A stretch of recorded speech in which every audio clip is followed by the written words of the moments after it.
John still remembers the strange sensation he felt 2 days after he first injected himself with Ozempic. A doctor prescribed the drug for weight loss, a famous side effect of the type 2 diabetes treatment, in 2023 when John weighed 203 pounds and had a body fat percentage of 32%.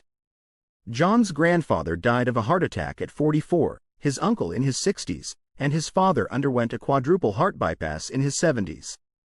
John didn't have diabetes and was wary of weight loss drugs, knowing that past options always turned out to be a disaster, he says. But weight loss with Ozempic seemed like a way to lower his own heart disease risk. He noticed the drug's effect a couple of days after his first dose. "I woke up and I thought, there's something weird. What is it? I couldn't figure out what it was. And then I suddenly realized I had woken up and I wasn't hungry. That had never happened to me. My appetite was just dramatically dialed down from that point on. I was so much less hungry than I'd been before.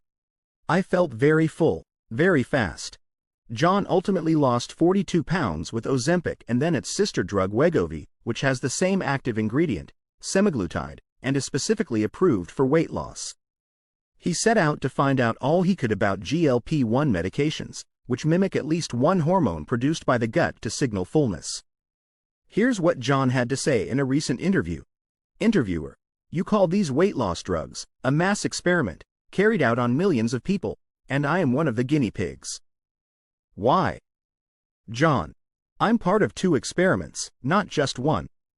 I was part of the experiment that made us so much more obese. And now I'm part of the experiment that's reversing that using drugs. In my lifetime, we've had an explosion of obesity that's unprecedented in human history.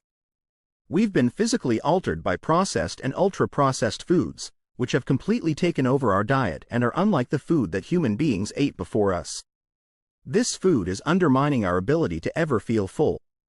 The second experiment I'm part of is these drugs.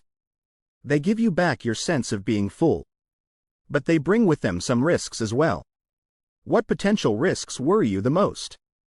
Semaglutide has only been used for a bit more than 2 years now for people with obesity. We don't know the long-term effects of taking them. There's a concern that maybe they'll have some effect that we just don't know in the long term. Experts take. Dr. Christopher McGowan, an obesity medicine specialist in Cary, North Carolina, says that when patients ask him whether it's safe to take Wegovy for years, he tells them there are no long-term studies on it. But he notes that GLP-1 medications have been used for more than a decade to treat type 2 diabetes, so we do have a very reassuring track record in general with these medications. Dr. William Yancey, medical director of the Duke Lifestyle and Weight Management Center in Durham, North Carolina, added that after reviewing the research, he is comfortable prescribing Wegovy knowing that a patient might have to take it for years or decades. "We're always accumulating knowledge, and so that could change down the road, but at this point we have enough information to consider this as a long-term treatment," he told Today.com. Asked if Wegovy is safe to take long-term, Novo Nordisk, its maker, says GLP-1 medicines such as semaglutide have been used to treat type 2 diabetes for more than 18 years, and for the treatment of obesity for 8 years. Semaglutide has been extensively examined in robust clinical development programs, large real-world evidence studies, and has cumulatively over 9.5 million patient years of clinical experience, the company says in a statement. Novo Nordisk stands behind the safety and efficacy of all of our GLP-1 medicines when they are used as indicated and when they are taken under the care of a licensed healthcare professional. The company also says it worked closely with the U.S. Food and Drug Administration to continuously monitor the safety of its medicines. Interviewer: "What specifically bothered you?" John: "For myself, the one risk that I didn't see coming was the psychological effect. That was really strange. For the first 6 months I was taking the drug, I was getting what I wanted. I was losing loads of weight, my back pain went away, all sorts of good things happened. But I didn't actually feel better in my emotions. If anything, I felt slightly worse.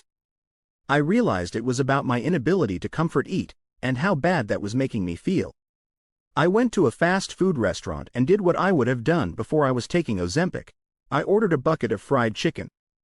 I had one of the chicken drumsticks, and I suddenly thought, I can't eat this.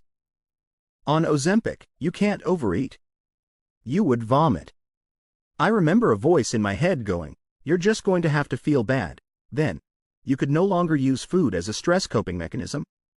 Exactly. That can be a bumpy adjustment process for a lot of people.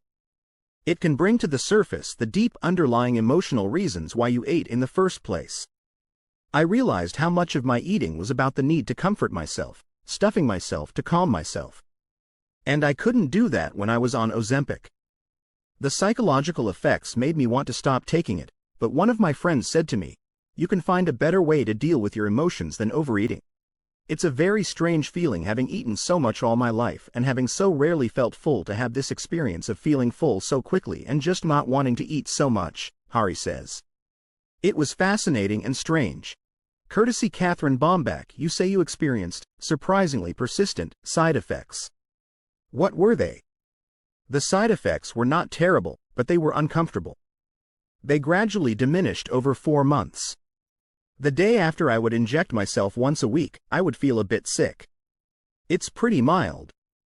I had one of the less common side effects. Some people feel their heart beats faster. It's hard when your heart is racing to not feel anxious because your body's like, something is wrong. So that was, for me, the most unpleasant side effect. I want to stress that I experienced a lot of benefits from this drug. I went from eating 3,200 calories a day to 1,800 calories a day and not feeling hungry. Note: the U.S. Food and Drug Administration label for Ozempic states that in placebo-controlled trials of 0.51 mg of the medication, resulted in a mean increase in heart rate of 2 to 3 beats per minute. Do you plan to keep taking Ozempic indefinitely? Yes, because of the heart attack risk in my family. For me personally, the benefits of these drugs outweigh my very real concerns about the long-term effects. Studies show that Wegovy, which contains the same active ingredient as Ozempic, reduces heart attack or stroke risk by 20%. You have to weigh 2 sets of risks: the risks of obesity against the risk of these drugs. Obesity makes almost all the health conditions we fear more likely: heart disease, stroke, dementia, cancer. Experts take. When considering taking weight loss drugs such as Wegovy and Zepbound, every person needs to weigh the risk-benefit to themselves, including how continued obesity will affect their health. Dr. Beverly Chang, an endocrinologist and obesity medicine physician at Weill Cornell Medicine in New York. She's an advisor for Novo Nordisk, the pharmaceutical company that makes Ozempic and Wegovy.